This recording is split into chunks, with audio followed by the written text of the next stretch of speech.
face against the wall, rock the big house down. Rock the big house down. Hi, I'm Michael Galloway, music business and songwriting coach, and in this video we finally get to it, the big reveal, the secret to making money in the new recording industry. Before we do that, I'd like to take a moment to tell you that I'm not trying to derail your dreams. You do need to know, however, that opportunities for mega-stardom are going away. They're diminishing with every moment that passes by. If you've seen the last couple of videos, you have learned about recording industry 1.0, 2.0, and 3.0, so you know why. But if you follow the steps that I lay out in this video, you'll actually increase your chances of reaching stardom. You'll get there faster, and if you don't, you'll have a lot to show for it in the meantime. You can actually have a great career, make good money, and have an awful lot of fun doing this. So here's the secret, and there's a lot to unpack here. The secret actually comes in two pieces, two parts. One is tactical, one is strategic. From a strategic view, you have to do this yourself. And if you don't do it yourself, you're going to have to at least direct it yourself. If you need help, you can turn to talented friends and relatives. You can trade favors with other people, or you can hire folks to help you. But what it means is that you're going to have to learn a lot, if not everything, about what you're trying to do here. From a tactical level, there are 7 very important steps you need to take. In fact, these are so important. This is the most important information I've ever given anybody about their music career. And I haven't really invented a new career path so much as I've stumbled upon this, like stumbling into a river when you walk across a field. This is a very natural flow. It all makes sense. I just haven't seen anybody organize it this way before. So here are the steps. Learn the basics. Learn the crafts. Learn packaging. Produce product. That's your recordings and your merch. Market. That means sell what you've produced. And then you have a decision to make. And the decision is your act's market saturated? If it is, then you can expand your region of influence. You can move out. If it's not, you need to go back to marketing and continue to do that loop, maybe even all the way back to producing product, and continue until you do saturate your market. So each one of these steps is a pretty deep discussion all by itself. You can turn to my book or my services to learn the whole story.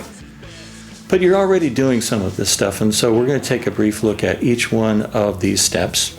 And I also want to let you know that you may not be through with each step. Each time you move on to the next one, you may want to revisit. You might want to step back, learn a new instrument, learn how to sing better, learn some more technical skills, things that actually make you better at completing the entire path. And there are a lot of loops and rolls through this thing. But let's take a look at the path step by step. The first step is to learn the basics, and what do I mean by that? Well, you're going to have some way to perform. You're going to have to know how to sing or play an instrument. This might be guitar, piano, bass, drums, sax, whatever it is. But there's something important to realize about this, and that is you don't have to be the best. You have to be good enough to be able to kind of ignore what you're playing and ignore the music and concentrate on the emotional connection with your audience. You have to be that good. That's really not as hard to reach as being the best sax player in the world or the best guitar player in the world. All those things are fine. I mean, if you're a virtuoso, fine. That's great. You can trade off that. But somebody better is always going to come along. And so it's much better to concentrate on your emotional connection, and that's really what's going to make this fly anyway. Learn the crafts. What are the crafts? Well, there's 3 that come to mind right away. One is performing, one is songwriting, and one is stagecraft. In the performing area, you're going to have to learn how to really sell a song. Make people really want to hear you sing that song, to fall in love with you when you do, to fall in love with the song for that matter. Audience management, getting people to shout back, clap along, and laugh at the right time, those kinds of things. Pacing and flow, how fast you are, how slow you are when you do a fast song, when you do a slow song, how much division between the songs, if there's going to be any at all. Stories, jokes, one-liners to draw your audience in. Appearance, how are you going to look? How's your band and the stage going to look? All important stuff. Stagecraft, you need to know how sound and how PA systems work. You don't have to be an expert, but you're going to have to manage these folks. And the same with lights and lighting equipment. You're going to have to manage and interface with these folks. If you can run it yourself, all the better. Great stuff. And finally, songwriting is a crucial craft. This is your content. Content is king. This is what gives you something new to say. Otherwise, you're stuck just interpreting other people's music, and it's something that your audience is not going to be as impressed with. It can be done, but it's very difficult. So songwriting and choosing songs, finding songs, that's a crucial skill. You're going to have to learn about packaging or hire someone to do it. But again, get familiar enough that you can manage them so they're not ripping you off and hoodwinking you. So things like how to brand yourself, how to record, how are you going to record yourself, how to design a CD package or vinyl if you want to go that way, t-shirt designs, other merch ideas, setting up your business, that's trademarks, copyrights, accounting, contracts, other legal issues, and you're going to want to hire that part out. But again, learning about them will only help you manage that better. Insurance is one that you're going to have, and you're going to have to learn about what the needs are. You're going to want to put together your band, and if not your band, your act. You can move that to the last step or the future, but this is a really good place to do it because you are packaging, and this is a huge part of your package. Next, produce product. Well, how are you going to produce your products, and what are you going to produce? Well, first of all, is your priority. Are you going to sell t-shirts first, or are you going to sell music? And it's a good question depending on where you are with your skills and your audience at the time. So you set priorities of what to produce first, and then you got to find your vendors. Who's going to record you? And it does not have to be a storefront operation, formal studio. You can do this in a basement studio or a bedroom studio these days and get great product if you want. But you still need somebody to engineer it, or you need to learn how to do it. Who's going to press or burn your CDs? Who's going to print your t-shirts? Who's going to design your t-shirts? All these merch vendors and folks. So it's, again, a key step because you can't get to the next step without solving all these problems and learning these issues first. And that brings us to marketing, because now that you have a product, you want to sell it. So you have to identify your market. And when you figure out who's interested in you and who's going to be interested in you, then go where they are and play music. And go where they are online. For instance, your audience might be on Facebook. My audience is on Facebook, but a younger audience is going to be probably heavier on Twitter and Instagram and things like that. My older audience is not that savvy with it, so they're not there. They're also not going to download stuff as much as they might with a younger audience, and they're going to be really tied into the CD, although the CD is very popular with certain younger audiences too, so understand this. You're going to have to contact clubs and venues, schools, special interest groups, any place that you can play, establish your relationships with them, and then go play your tail off.